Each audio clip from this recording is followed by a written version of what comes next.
Hello dear students, once again myself अमुजाज। तो कैसे हैं आप लोग? आज हम लोग स्टार्ट करने वाले हैं class 10 chapter 2 means that control and coordination. Guys, तो आज ढेर सारी बातें होने वाली है, तो वीडियो को एक तक जरूर देखिएगा। आज हम लोग बहुत मजे करेंगे और बहुत आसानी से सब कुछ सीखने वाले हैं guys. So in this video we will discuss only plant coordination means that की हाउ प्लांट्स कोऑर्डिनेट। तो सबसे पहले चलिए स्टार्ट करते हैं by chapter name only we will know certain new terms का डेफिनेशन जानने के लिए स्टार्ट करते हैं गाइस। तो सबसे पहले हम लोग जानेंगे कि कंट्रोल एंड कोऑर्डिनेशन का मतलब क्या होता है। नहीं, हम लोग उसे समझ कैसे सकते हैं, रटने की बात नहीं है। We should not run, we should have to only remain or we have to learn new concept, not that we have to by heart new definitions guys। तो चलिए स्टार्ट करते हैं कि हमारा कंट्रोल एंड कोऑर्डिनेशन एक्चुअली होता क्या है। तो before that let me tell you certain things about stimulus. What is stimulus, how we can define stimulus. देखो, स्टिमुलस एक्चुअली होता कुछ नहीं है, बस हमारे समझने की चीज है। स्टिमुलस तो ऐसा होता है, या हम लोग भी कह सकते हैं इसे, it is an event according to which any response or any reaction is given, means that इसे हम लोग एक्शन बोल सकते हैं, और इसके अपोजिट जो हम लोग एक्शन करते हैं वो हमारा रिस्पॉन्स होता है गाइस। चलो इसका एक एग्जांपल, अगर मम्मी हमको मारती है तो हम लोग कैसे रोएंगे, कोई बच्चा करके रोएगा, तो ये रोने वाला एक्शन है, ये हमारा रिस्पॉन्स है। लेकिन जब हम लोग को मम्मी मार रही है, मम्मी नहीं मारेगी, बच्चा कहेगा अरे स्टूडेंट क्या 10th में आगे मम्मी अच्छा पापा मार रहे हैं, ठीक है। तो हम लोग जब रोते हैं तो रोने का क्या है, हम लोग रिस्पॉन्स दे रहे हैं गाइस, और जो स्टिमुलस वहां पे है तो वो हमारा जो पिटाई हो रही है हमें वो हो रही है। ऐसा बहुत सारा एग्जांपल है, मैंने एग्जांपल दिया क्योंकि आप अच्छी तरह से समझ पाओ। सभी बच्चे नहीं पिटाते हैं, लेकिन सभी बच्चे तो हंसते हैं, और हंसते क्यों, इसके रीजन ही बहुत बड़ा है। चलो, वो व्यक्ति कोई मेरा जोक मारा, तो जोक जब वो मारा तो वहां पे वो जोक जो है, जोक क्या है, joke is nothing but it is there a type of stimulus, but the reaction at which we are giving is termed as response guys. So it is nothing, we can define it very clearly. So from here only we will get one clue regarding to control and coordination. Actually control means we already know niyantran, means that we have to complete or we have to pay attention over on ourselves, means that कि हमारा अपने आप पर एक काबू में रहना, उसे ही कंट्रोल करते हैं। अब देखो कोऑर्डिनेशन क्या होता है, means that how we can define coordination. Actually coordination is nothing but it is totally related with control. So how we can define it?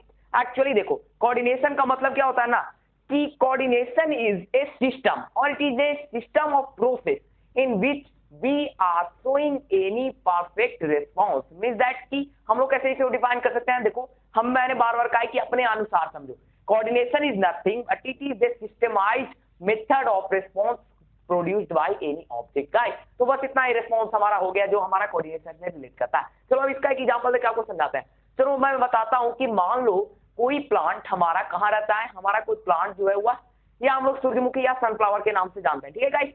We already knew that sunflower get inflated during the daytime, during the sunrise time. The reason is that there is a systematized or systematic way of process is going on by the flower, means that ये daily का process है कि जैसे ही हमारा वो sunrise होता है, हमारा सनफ्लावर ओपन हो जाता है, वो अपना जो कोऑर्डिनेशन है उसके रिस्पॉन्स देता है, और वो एक सिस्टमेटाइज यानी हम लोग बोल सकते हैं सिस्टमैटिक वे में प्रोसेस करता है।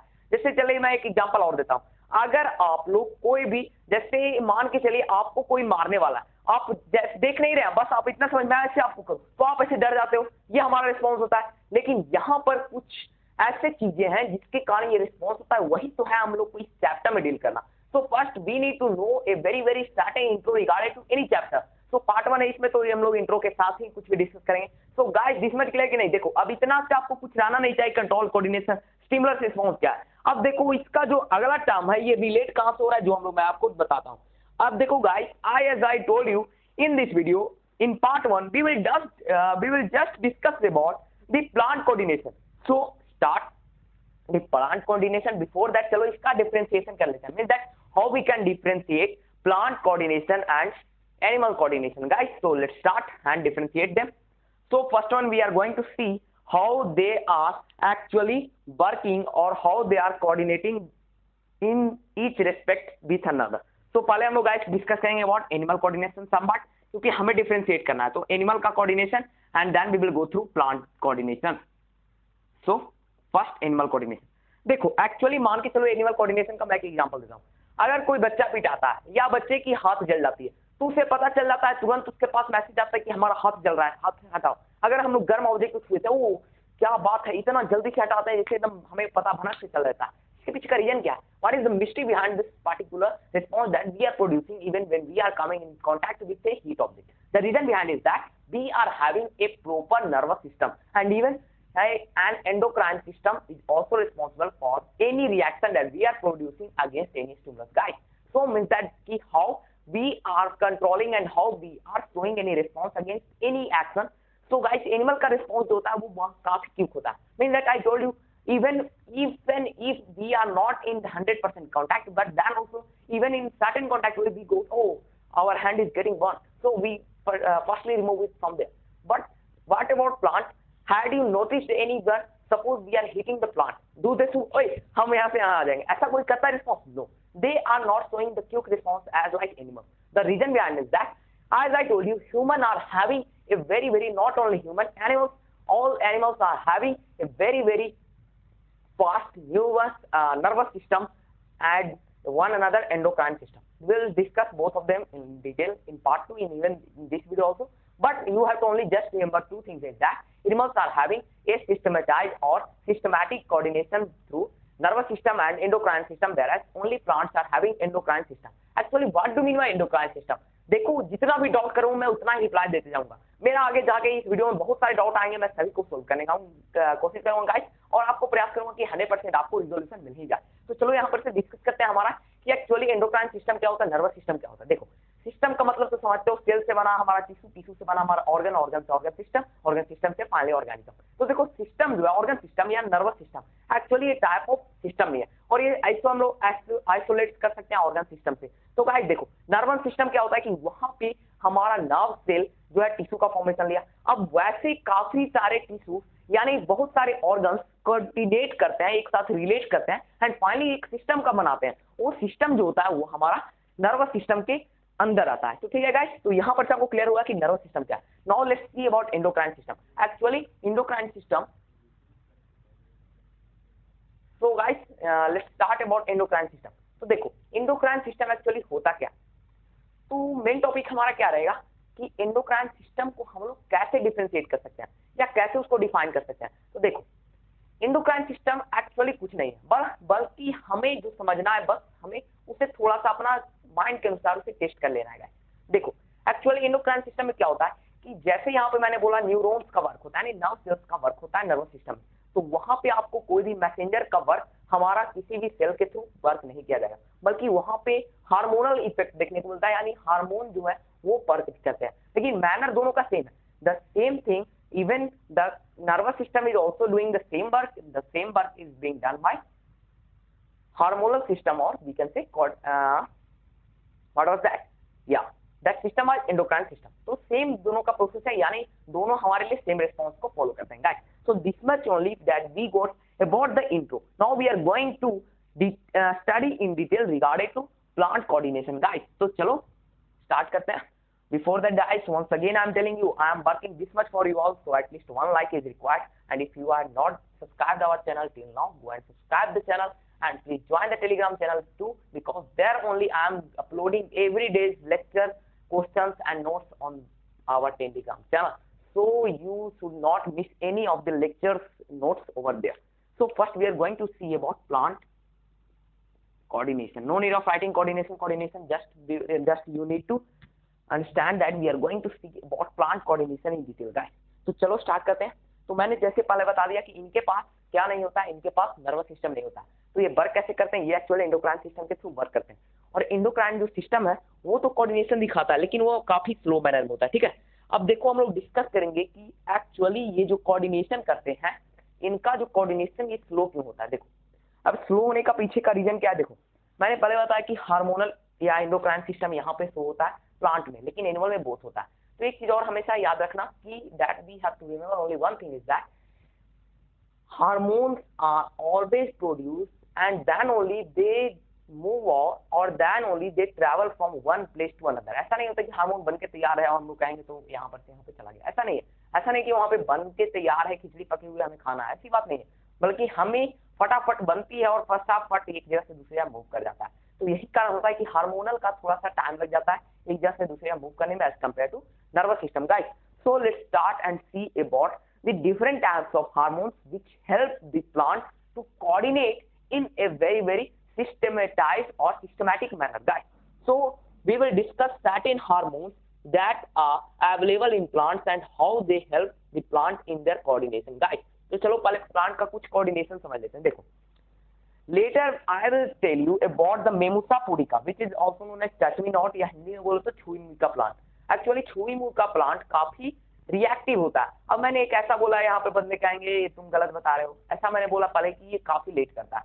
अब बोलेंगे छुई मुई को छुआ भी नहीं और पाइप हो गया. अरे तेरी, ये तो भी प्लांट है, this is also plant, but how it is showing just this much fast reaction, means we are touching and it gets close. The reason behind क्या है? तो चलो ये वीडियो का इंटरमिशन होगा, हम लोग सभी डिस्कस करेंगे one by one.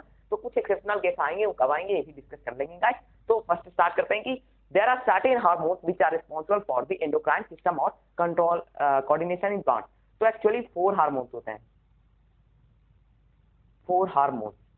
Before guys, let me tell you certain more things regarding to hormones. Actually hormone होता क्या है? इस वर्ड से कुछ समझ में आ रहा है? बहुत सारे आपको मैंने बोला है डाउट करूंगा, बेसिक से क्लियर करता हूँ. इसलिए मैं चैनल का नाम ही AR foundation, means that from foundation level we are going up to the peak level of anything. So what do you mean by hormone? मेरे चैनल का नाम से यहाँ में मैंने बताया कि फाउंडेशन लेवल से हमें जाना. तो क्या आपको पता है कि हार्मोन्स का कोई clue, how we can define hormone, या हम लोग समझ कैसे सकते हैं? देखो, actually hormones are nothing but something. Something का मतलब क्या है? देखो अब मैं बता देता हूँ. एक्चुअली हार्मोन्स जो होते हैं ये तो केमिकल सब्सटेंस होते हैं, सभी को पता है. अब हम लोग को ये भी पता है कि ये केमिकल सब्सटेंस, मैंने पहले बताया कि hormones are always wet and they do the role of a messenger, means that एक जगह से दूसरे मैसेज करने का काम करता है hormone. And there are certain cells or certain organs from which hormones are produced. आपने सुना है इंसुलिन हार्मोन के बारे में. Do know insulin hormone?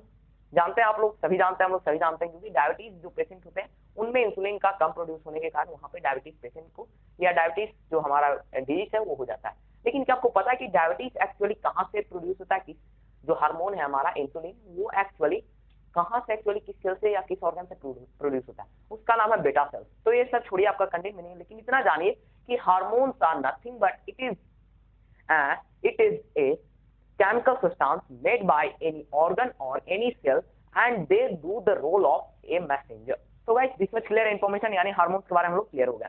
अब दूसरा बात जो हम लोग आगे जानेंगे वो है हमारा metabolism. What do mean by metabolism? These terms are not new as in part 1 also. Metabolism देखो, एक्चुअली पार्ट 1 में भी हम लोगों ने डिस्कस किया था मेटाबॉलिज्म के बारे में. There we discussed about respiration and metabolism. चलो मेटाबॉलिज्म एक्चुअली होता क्या? देखो, actually metabolism it is not a single process. It combines two processes that happens together in order to fulfill the complete process of metabolism. Actually metabolism जो होता है वो एक process नहीं होता है. यहाँ पे 2 प्रोसेस होता है. पहला होता है हमारा एनाबॉलिज्म, सेकेंड होता है हमारा catabolism. These two are the brothers, or we can say that these two are the right hand of metabolism. Means that we can't say one is required for metabolism. And what is this term anabolism and catabolism? Anabolism is nothing but it is the storage of energy, and catabolism is the reuse or usage of that energy. Means that this both terms anabolism and catabolism combines together to give the resultant theory or resultant product which is our metabolism.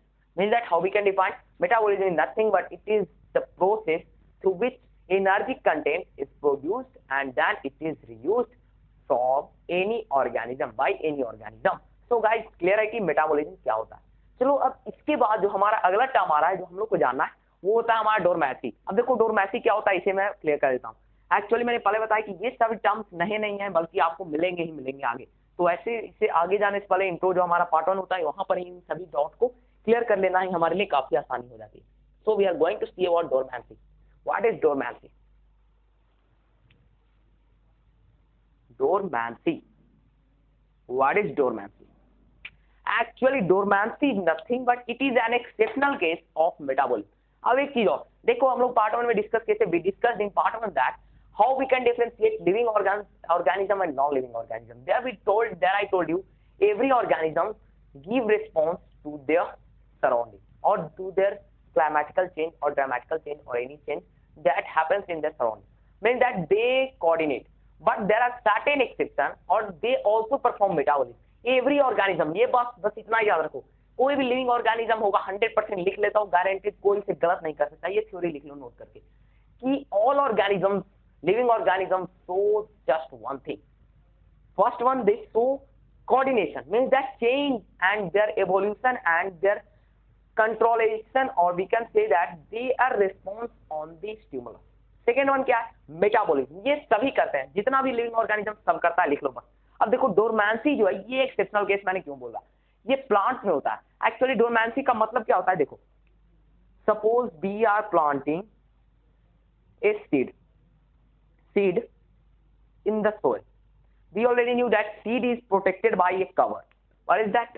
seed का cover का नाम क्या है, देखो अब आपको ये नहीं पता तो आगे आप लोग क्या जान पाएगा। देखो सीड का जो एक्चुअली कवर होता है वहां पर हम लोग दो चीज देखते हैं। अब दो चीज क्या क्या होता है मुझे कमेंट चाहिए, मैं आपको बता दूंगा, तो आप शायद इसे डिस्कस नहीं करेगा, लेकिन मैं अभी आपको वीडियो के में बता ही दूंगा कि सीड का आउटर कवर को क्या कहते हैं और वो एक्चुअली यूजफुल कैसे होता है। लेकिन देखो हम लोग डोरमेंसी के बारे में डिस्कस करें। Now we are going to discuss, now we are discussing actually dormancy. Dormancy is that stage where metabolism is seen but very few amount, or we can say not seen, means that whenever we are keeping any seed inside the soil, at that time they are living, but they during the first phase they do not show the metabolism, and because of that only they are considered as an exceptional case, as they do not show metabolism। So how we can how we can define dormancy? Let's see, dormancy is nothing but it is a restive or inactive condition in seeds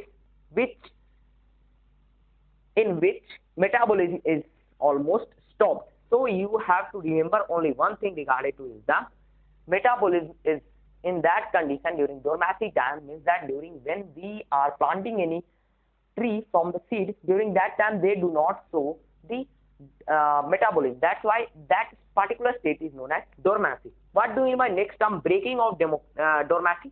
So we are going to see about the breaking of dormancy। So let's start guys कि breaking of dormancy क्या होता है। देखो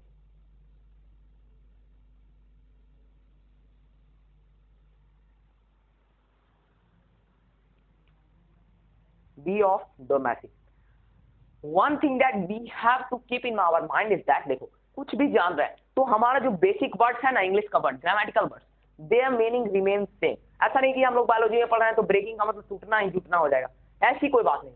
जो हमारा हिंदी में English में जो लिटरेचर या ग्रामेटिकल मीनिंग्स होते हैं उनका मीनिंग हमेशा सेम रहता है। ब्रेकिंग का मतलब टूटना। अब देखो breaking of dormancy means that whenever plant start to germinate, during that time you might have seen your seedling. From the seedling, some plants like structure comes out from this outer layer। outer layer का नाम मैं अभी तक नहीं बताऊंगा क्योंकि last में मैं पूछूंगा। तो यहाँ पर से कुछ प्लांट्स लाइक स्ट्रक्चर जर्मिनेट कर जाते हैं, और ये जर्मिनेट एक्चुअली कैसे क्यों करते हैं, करते क्यों है, क्योंकि इन्हें जो एक्सटर्नल जो इन्वायरमेंट है वहां पर से ग्रेविटी चाहिए, ग्रेविटी चाहिए, वार्म चाहिए, एयर चाहिए, सभी की नेसेसरी होती है। नेसेसिटी के कारण उन्हें जर्मिनेट करना पड़ता है, और जब वो जर्मिनेट करता है तो वहां पे हमारा स्टार्ट हो जाता है metabolism process. Means that dormancy and breaking of dormancy is very very essential for us.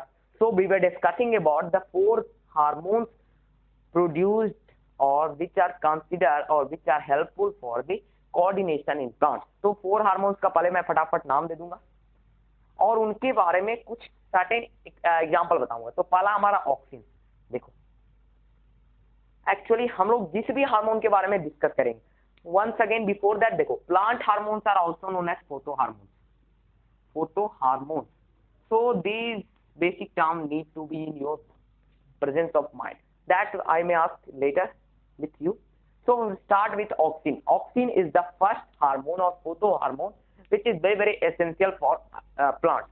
Before that guys, let me start one major thing is that actually the way how plants coordinate is actually of 2 types। First type क्या होता है कि वे actually जितना भी होता है, लिख लो ये तुम 100% नोट कर लो ये भी पॉइंट कि all the plants, most of the plants show coordination in a growth manner। Means that वहां पे अगर कहीं पर भी कोऑर्डिनेशन होगा तो बस ग्रोथ के मैनर में होता है, फर्स्ट पॉइंट में। और सेकंड पॉइंट में क्या होता है कि कई बार ग्रोथ के अपोजिट भी होता है। वह ग्रोथ के अपोजिट कौन सा होता है ये मैं बताऊंगा, क्योंकि वहां पे ग्रोथ हार्मोन ग्रोथ कोऑर्डिनेशन ना होके या हम लोग कह सकते हैं ग्रोथ का जो हमारा मिटाइज वहां पे हम लोग बोल सकते हैं कि ग्रोथ के कारण वहां पे चेंजमेंट ना देखने को मिलता है, बल्कि वहां पे कोई अनदर चेंजमेंट होता है। तो वो चेंजमेंट क्या होता है, देखो actually certain times there is not growth. Suppose we are touching mimosa pudica, touch we not, actually they are growing, उनका इतना पत्ता इतना बड़ा हो गया बना हो, नहीं, we are not seeing that, actually they are just closing or flapping back their leaf. The reason behind that type of movement is not growth movement. They are showing response. That is certain different. But why I told you, because auxins are mostly responsible for the growth.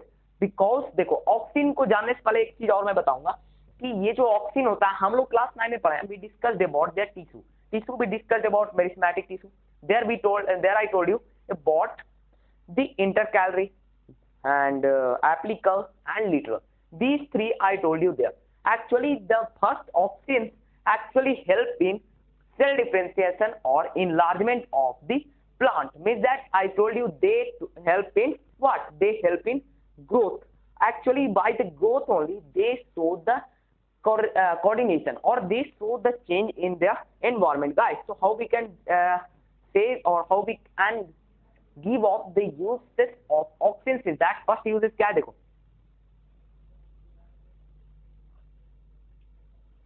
I will clear you every doubt, but you have to reply and ask questions with me, then only I will solve your 100% doubt. देखो auxin के बारे में जो जरूरी है वही पढ़ना, बल्कि लंपन जो दिया रहे उसे मत समझो, जो मैं बता रहा हूँ आपको बस नोट करना। फर्स्ट वन ऑक्सिन, ऑक्सिन का फर्स्ट यूज क्या, सेल डिफरेंशिएशन और enlargement, hence we by the both terms we can say growth. By the growth only they help in coordination. अब देखो ग्रोथ का नाम जहां पर भी आता है प्लांट्स में, बस वहां पे याद रखो तुम एप्लिकल, लिटरल, इंटरकैलरी, बल्कि ये दोनों को छोड़ो, एप्लिकल, लिटरल, इंटरकैलरी का क्या क्या यूज होते हैं हम लोग जानते हैं।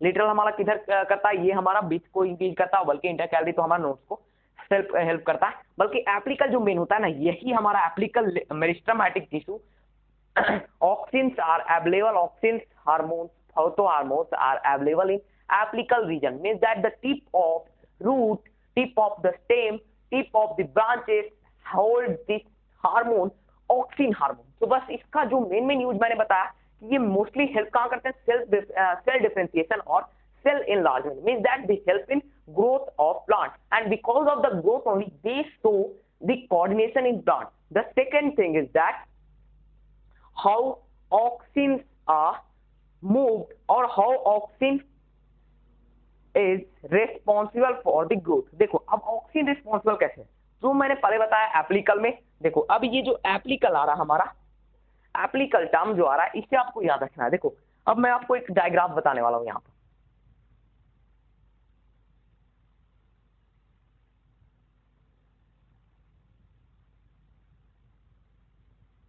Suppose this is a plant. For our understanding only I am taking here. We already know that this region covers apical. The main thing is that we already know that this region grows much more faster than this region.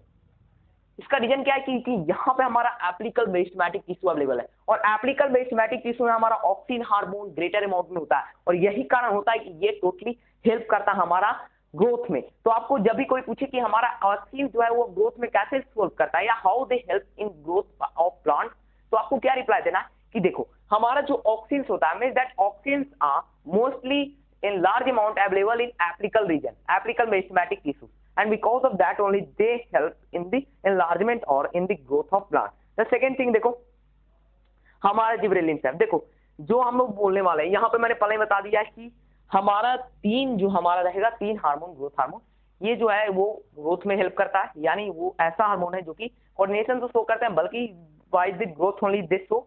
And next thing जो हमारा last आएगा वो हमारा discuss होने वाला है guys, because this video is already so much lengthy.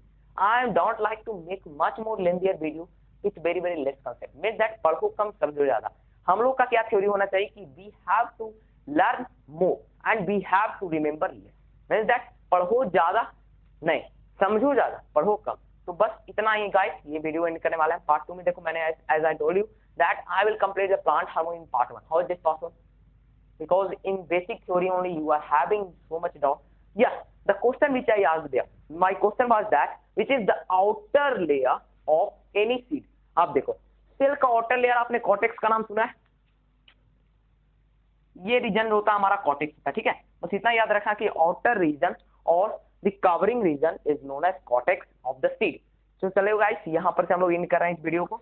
And देखो part 2 में हम लोग 100% कंफर्म खत्म कर लेंगे, और पार्ट 4 क्योंकि एनिमल जो हमारा कोऑर्डिनेशन है ना वो बहुत ही लेंदी है, तो उसके लिए हम लोग को 2 पार्ट यानी 2 to 4 part 100% I'm telling you I will complete the whole chapter in part 4.